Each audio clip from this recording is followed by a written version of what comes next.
श्री स्वामी समर्थ सर्वांना नमस्कार।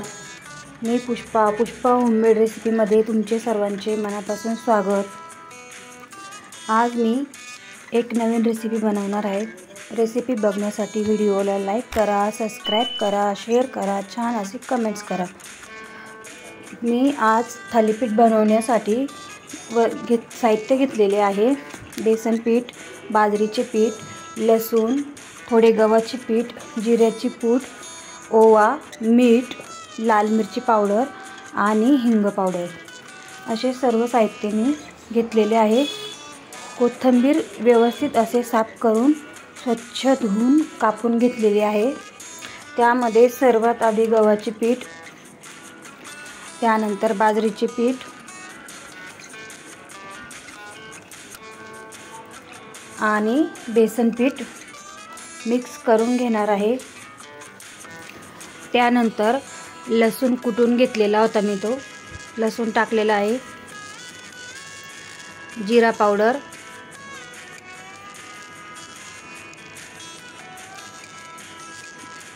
ओवा टाकलेला नाही मी अख्खा,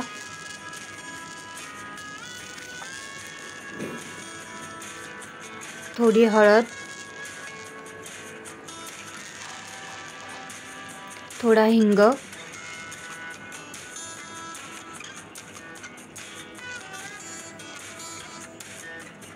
चवीनुसार मीठ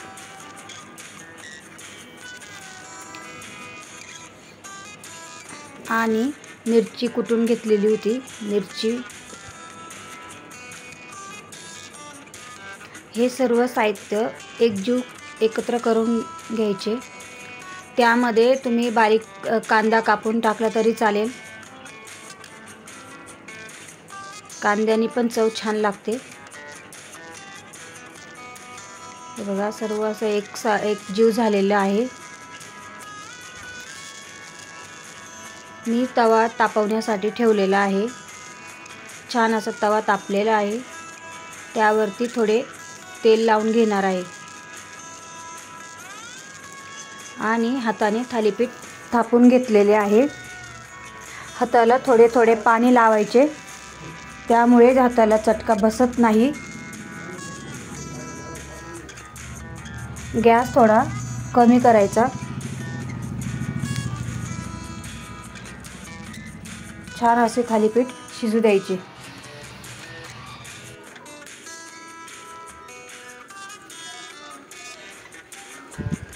गोल असे थालीपीठ मी थापून घेतलेले आहे। त्यानंतर थोडे तेल लावून टाकून घ्यायचे आणि थालीपीठ पलटी मारून द्यायचे।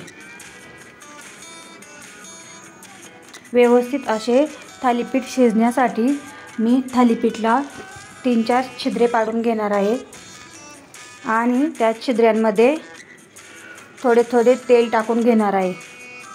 व्यवस्थित असे थालीपीठ शिजण्यासाठी ही ट्रिक वापरायची।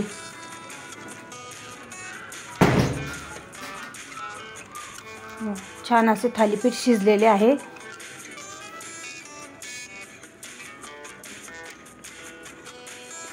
थालीपीठ तयार झालेले आहे। थालीपीठ आवडल्यास व्हिडिओला लाईक करा, सबस्क्राईब करा, शेअर करा, छान असे कमेंट्स करा। धन्यवाद। थँक्यू।